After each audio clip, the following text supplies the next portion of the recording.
Alors très simplement, ma vision du café, il y a le café torréfié que vous connaissez tous. Voilà, torréfié, c'est ce que vous trouvez en supermarché, un peu partout. C'est le noyau de la cerise de café qui a été torréfié. Ensuite, il y a le café de spécialité. C'est toujours le même noyau de la cerise de café de spécialité. Mais cette fois, qui a été torréfié un peu moins euh, chaud, à une température un peu moins élevée, et surtout qui a été sélectionné pour être le meilleur café parmi les meilleurs qu'on trouve en termes de saveur, mais c'est surtout pour le goût. Mais le fait de moins le torréfier, pour la santé aussi, c'est mieux. On va mettre un petit peu plus santé et plus goût. Voilà. Un plus santé et deux plus goût. Ensuite, donc ça, c'est ce que vous connaissez déjà. Ensuite, le café vert, que vous connaissez aussi certainement. Hop. Café vert qui est toujours le noyau de la cerise de café. La cerise de café qu'on peut faire ici d'ailleurs. Hop. C'est un fruit rouge qui se trouve dans les pays tropicaux. Voilà. Et à l'intérieur de ce fruit, donc, il y a deux grains en général. Les grains de café vert. Et donc, café vert, lui, le goût, c'est pas du tout le même. On va mettre même un moins pour le goût, même s'il y en a qui aiment bien. Mais c'est surtout santé. Santé, très très bon pour la santé. Plus. Allez, j'en mets un autre. Plus. Parce que la cerise de café, il faut pas oublier que en termes de santé, c'est un des meilleurs fruits au monde, un des plus puissants. Donc quand je dis santé, c'est antioxydants, c'est les polyphénols, les acides chlorogéniques. Bon, on pourrait faire une autre vidéo sur ça si ça vous intéresse, vous me le dites. Ensuite, il y a la cascara, que vous connaissez aussi pour certains. Il y a un peu moins de monde qui connaît, mais généralement, c'est quand même assez connu. Donc, cascara. Là, c'est la peau de la pulpe, la peau de la cerise de café. Donc là, le goût, on va rien mettre parce que c'est vraiment différent du café torréfié. Bah, on remarque le café vert aussi, mais c'est quand même un peu meilleur la cascara que le café vert. Et la santé, par contre, plus même, puisque il y a tous les antioxydants et les bonnes choses à l'intérieur, et ça n'a pas été détérioré par de hautes températures ou autre. Il en reste bien sûr des bonnes propriétés dans le café torréfié, encore plus dans le café de spécialité, mais vraiment le café et la cascara, il n'y a pas eu de température élevée, donc normalement, ils y sont vraiment présents. Ensuite, bon, il y a tous les... Là, je vais pas tout vous décrire parce qu'il y a plein d'innovations, mais on pourrait penser au miel de café, qui est fait avec le mucilage de café. On peut penser euh, au vin, euh, au vin de café qui est fait aussi avec le miel enfin avec le mucilage, fermenté, etc. D'une certaine manière.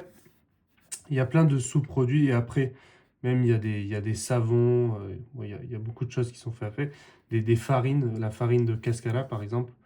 En général, la cascara, hein, ça se boit en thé aussi.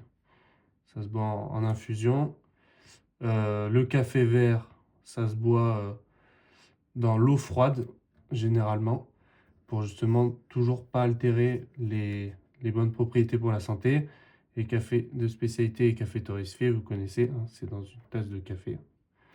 Et long, court ou autre, mais voilà, vous la connaissez bien cette boisson.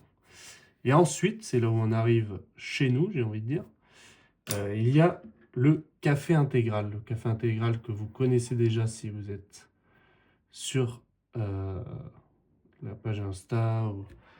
Bref, si vous visionnez cette vidéo, il y a de grandes chances que vous connaissiez quand même. Pour ceux qui ne connaissent pas, le café intégral, c'est, comme son nom l'indique, l'intégralité de la cerise de café. Alors, c'est pas l'intégralité qu'on a juste pris, séché au soleil comme c'est fait ici, et broyé par exemple. C'est tout un process de fermentation, de déshydratation à basse température. Donc, pour encore une fois conserver tout ce qui est bon pour la santé et tout ça. Donc, pour la santé, il y a des plus, autant que la cerise de café, voire presque un peu plus, parce qu'avec la fermentation, on développe encore plus le vivant. Et ensuite, ça se sert, pour reprendre les tasses là, plus dans un verre, en verre en général, parce que ça fait une très belle couleur, et il y a tout le champ lexical du vin qui peut être associé également. Santé. Par contre, ça ressemble beaucoup plus à une infusion. En fait, ça ressemble plus au niveau de la couleur. Au niveau du goût, c'est quand même différent. Mais au niveau de la couleur et autres, ça ressemble plus à un thé. Un petit moyen mémotechnique, c'est un thé Graal. Voilà, c'est le Graal. C'est le mien en tout cas. Puisque c'est une aventure que je fais depuis pas mal d'années maintenant. Et le goût c'est très différent, hein. On ne peut pas le comparer avec, avec aucun, j'ai envie de dire. Ah, le plus proche, ce serait peut-être la Cascala, mais il y a des variétés bien plus poussées, des millésimes ouais, qui se bonifient avec le temps, puisqu'il y a il y a la fermentation aussi. Et là, le millésime 2018, par exemple, qui est excellent, qui est du Costa Rica, moi, personnellement, je lui mets des plus illimités. Mais après, voilà, encore une fois, c'est pas comparable avec le café torréfié. Et c'est là que ça nous amène, voilà, ce qui m'a empêché de dormir jusqu'à maintenant. Mais ça y est, j'ai trouvé, j'ai réussi à fermer le cercle. J'ai compris que c'était un cercle déjà. Euh, le... Comment on peut le dessiner? J'ai envie de le dessiner comme la moitié de la cerise de café et la moitié de café torréfié ou de spécialité. Bref, on a quelques colorier comme ça. Tac. Et c'est le torré Graal, comme indique torréfié intégral. C'est le mélange des deux. Torré Graal. Et donc ça, donc c'est le mélange de café torréfié et de café intégral, qui est vraiment comme du café. Je mets la tasse puisque c'est vraiment comme du café plutôt de spécialité au niveau goût, puisqu'il y a quand même l'acidité qui ressort plus comme dans le café de spécialité. Mais voilà, qui ressemble vraiment au café qu'on retrouve comme celui que tout le monde connaît, mais avec les propriétés. Donc goût, on peut mettre goût plus, on va pas exagérer, juste on va mettre goût normal, quoi. Et la santé, alors moins que le café intégral parce que il y a une partie torréfiée aussi, donc il y a une partie qui a perdu.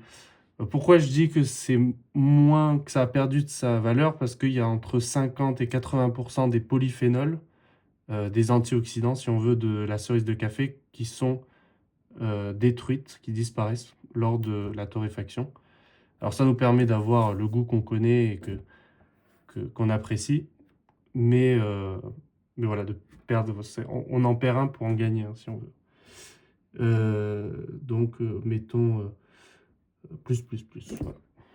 Voilà donc l'explication, selon moi, en janvier 2026, eh bien, de ce qu'on obtient avec un des meilleurs fruits au monde, qui est la cerise de café, ou drupe de café, c'est le nom c'est le nom qu'on lui donne aussi, comme les olives, etc. Voilà, explication autour du café.